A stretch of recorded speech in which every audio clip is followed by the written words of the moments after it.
Hello বন্ধুরা, তো আজকে চলে এসেছি আমি। দেখো আমাদের লঞ্চ ঘাটে আমরা যাব আজকে নৈহাটিতে। তো লঞ্চ ঘাটে চলে এসেছি, এখানে টিকিট কাউন্টারে টিকিট কাটার জন্য। তো টিকিট কাউন্টারে দেখি প্রচুর লাইন, আর লঞ্চ ঘাটেও প্রচুর লাইন। তো সত্যি কথা বলতে আগে লঞ্চ ঘাটে না এত ভিড় হতো না, কিন্তু এখন ইদানিংকালে এত পরিমাণে লঞ্চ ঘাটে ভিড় হয় বলার মতো না। আসলে নৈহাটিতে বড় মার মন্দির তৈরি হয়েছে, তো ওই জন্য সেখানে অনেক লোকজনের ভিড় হয় লঞ্চ ঘাটে। তো তারপরে টিকিট কেটে আমরা লঞ্চে উঠে পড়লাম। আর এখানে দেখছো পুরো সন্ধে সন্ধে হয়ে গেছে। আর আমার ক্যামেরাটা না মাঝে মাঝে কি ডিস্টার্ব করছিল কে জানে, ঝাপসা হয়ে আসছিল, বিরক্তি লাগে। তারপরে লঞ্চে উঠে পড়লাম। আর আমাদের লঞ্চে উঠেই না আগে আমরা জায়গা খুঁজি এই ধারটা, মানে ধারে দাঁড়িয়ে হাওয়া খেতে খেতে লঞ্চে করে যাব, আর গঙ্গার জল কিভাবে কি আসছে উঠছে নামছে সেটা দেখব। আর ওই পারে যে লাইটগুলো দেখতে পাচ্ছ সুন্দর করে জ্বলছে, ওইটা হচ্ছে নৈহাটির ওপারে। বেশি লাইট যেটা জোরে জ্বলছে ওটা হচ্ছে নৈহাটি ফেরিঘাট। আর এই দেখো আরও রাত্রি যখন একটু নেমে এলো তখন নৈহাটির ওই পারটা কতটা সুন্দর লাগছে লঞ্চ, মানে যেটির যে লাইটগুলো। আর ওই যে একটা লাল রঙের চূড়া দেখতে পাচ্ছ, ওইটা হচ্ছে মায়ের মন্দির। তো আমরা এখন লঞ্চ ঘাটে চলে এসেছি প্রায়, আর একটুখানি বাকি আছে। আর জলের উপরে লাইটগুলো দারুণ লাগছে। তারপরে নৈহাটিতে আমরা পৌঁছে গেলাম এখান থেকে। তো এখানে দেখছিলাম সাইডে গঙ্গার ইলিশ বিক্রি হচ্ছিল, তো খুব সস্তাতেই পাওয়া যায় ইলিশগুলো। তো চলো এখন এগিয়ে যাওয়া যাক টুকটুক করে।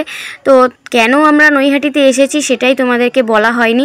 তো আমি নৈহাটিতে এসেছি, একটা জামা পছন্দ হয়েছে আমার, গাউন বলতে পারো। তো সেটার জন্যই আমি এসেছি, বরকে পটিয়ে নিয়ে এসেছি। তো আসলে গত সপ্তাহে আমি বাপের বাড়ি গেছিলাম, তো সেই সময় দেখতে দেখতে গেছিলাম যে দুটো তিনটে দোকানে ওই জামাগুলো ঝুলছে। তো আমার খুব দেখে পছন্দ হয়েছিল, তো সেই জন্য সেই জামাটা কেনার জন্য বরের কাছে বায়না করলাম। তো প্রথমে রাজি হয়নি, তারপরে বলল ঠিক আছে চলো যাই দেখি কেমন জামাটা, কত কি দাম। তো তারপরে আমরা আস্তে আস্তে চলে গেলাম। তো এখানে দেখো এই যে বড় মায়ের মন্দিরে পুজোর জন্য কারোর হয়তো মানসিক ছিল, তো সে ডন্ডি খাটছে। তো বেশ ভালোই লাগে ডন্ডি খাটলে, মানে মায়ের পুজো দিলে। আর আমাদের নৈহাটিতে সত্যি কথা বলতে আগে এরকম জাঁকজমক ছিল, কিন্তু এত ছিল না। আর দোকানপাটগুলো ছিল অনেক বড় বড়। তো এখন দোকানপাটগুলোকে ভেঙে সেগুলোকে ছোট করে দেওয়া হয়েছে। আর সেসব জায়গায় এখন ফুল মালা মিষ্টি ঠাকুরের সমস্ত সামগ্রী ফটো সমস্ত সব সেগুলোর দোকান হয়ে গেছে। আর দেখতে পাচ্ছ কত লাইন বড় মার মন্দিরে ঢোকার জন্য। আর লাইন হবে বাই না কেন, সেদিনকে ছিল শনিবার আর অমাবস্যা ছিল, সেই জন্য এখানে পুজোর জন্য এতটা লাইন, এত ভিড়। তো কোনো মানে আমি কি বলবো, মানে বাড়ির কাছে বড় মার মন্দির হয়ে গেল, বড় মার সবাই দূর দূর থেকে পুজো দিতে আসছে, আর আমি এখনও পর্যন্ত পুজো দিতে পারলাম না। তার জন্য আমার মনটা একটু খারাপই হয়ে গেল। মনে মনে ভাবছিলাম আর বরকে বলছিলাম যে আমরা এত কাছে থেকেও বড় মার দর্শন এখনও করতে পারলাম না। তো চলো তোমাদেরকে একটু মন্দিরটা দেখিয়ে দিই। ঠাকুরের তো তোমাদেরকে দেখাতে পারলাম না, তো ঠাকুর তো তোমরা জানোই বড় মায়ের মূর্তি। তো এই যে বড় মায়ের মন্দিরের গেট এটা, আর এখানে এখন ঢোকা যায় না, তো গেটটা এখন ওই দিক দিয়ে আছে, ওই দিক দিয়ে ঢোকার রাস্তা। আর মন্দিরটা দেখো, এই যে একটা সুন্দর চূড়া দেখতে পাচ্ছ, এটাই হচ্ছে মায়ের মন্দির। তো লঞ্চঘাট থেকে তোমাদেরকে যেটা দেখিয়েছিলাম সেই যে চূড়োটা, সেই চূড়োটা এটাই। তো বেশ দারুণভাবে আলো দিয়ে পুরো মায়ের মন্দিরের সামনেটা সাজানো হয়েছে, খুব সুন্দর লাগছে। প্রচুর ভক্তরা আসছে, প্রচুর লোকজন মানে পুজো দিতে এসেছে। আর এই যে পাশেই আছে একটা ত্রিলোকনাথ দেবের মন্দির, এটা অনেক আগে থেকেই ছিল, তবে বড় মার মন্দির হওয়ার পর থেকে এটাকে যেন আরও সুন্দর করে সাজিয়ে রংচং করে বেশ সুন্দর লাগছে দেখতে, ভালোই লাগছে। তো লাইনের তো শেষ নেই, সকাল বিকেল যখনই তুমি আসবে না কেন তখনই নৈহাটিতে বড় মার মন্দিরের লাইন তুমি পাবেই। তো তোমরা কে কে আছো যে বড় মাকে ভালোবাসো, বড় মাকে মন থেকে ডাকতে চাও, তো তারা আমার সঙ্গে বলো জয় মা বড় মা। তো আর তোমরা অবশ্যই কমেন্টে আমাকে বড় মা বলে কমেন্ট করো।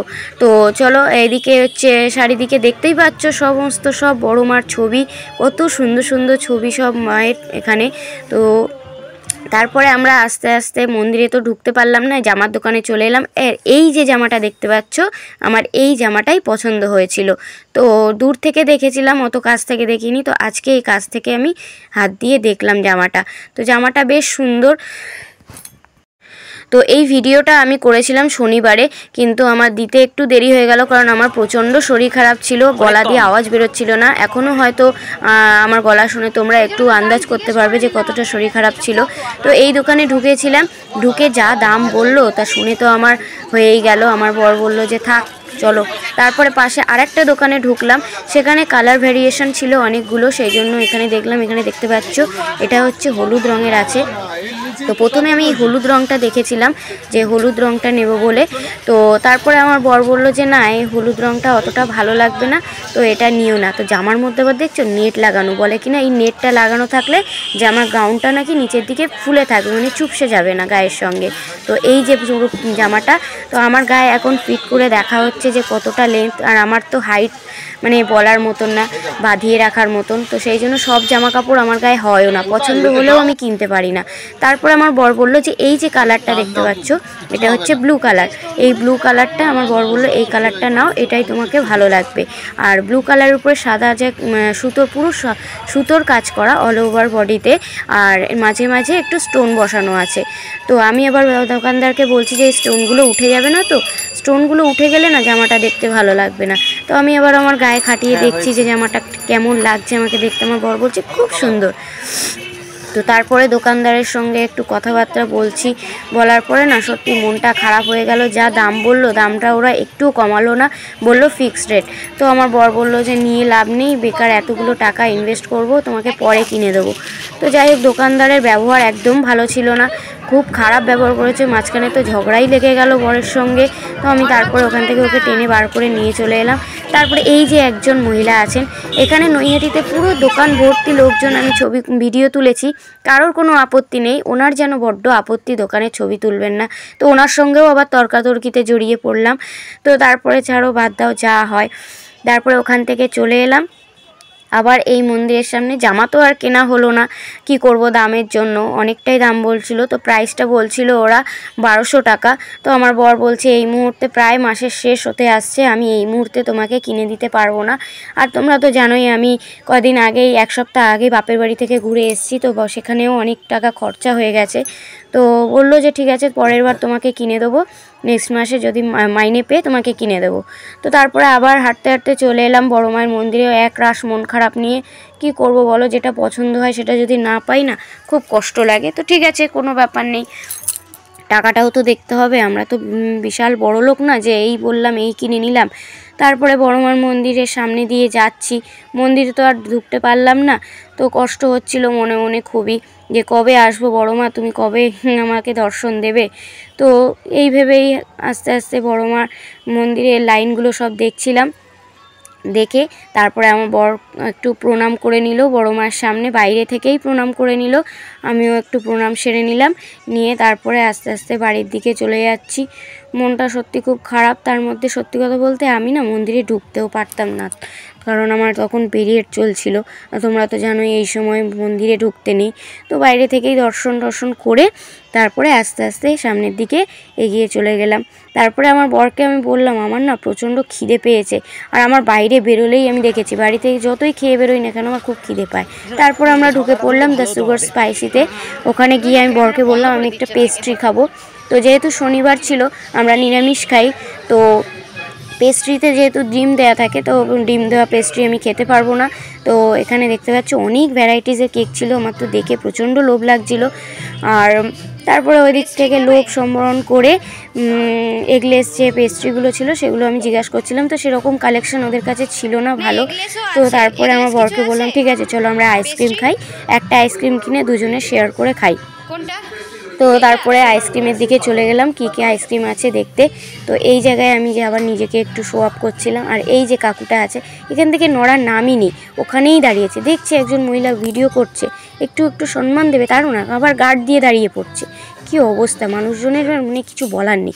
তারপরে আইসক্রিম দেখতে চলে এলাম, এতগুলো আইসক্রিম ছিল এখানে, তো কোনটা খাবো কি খাবো বুঝতে পারছিলাম না। তারপরে ওখান থেকে একটা চকোবার নিলাম, নিয়ে আমরা দুজনে শেয়ার করে আইসক্রিমটা খেলাম।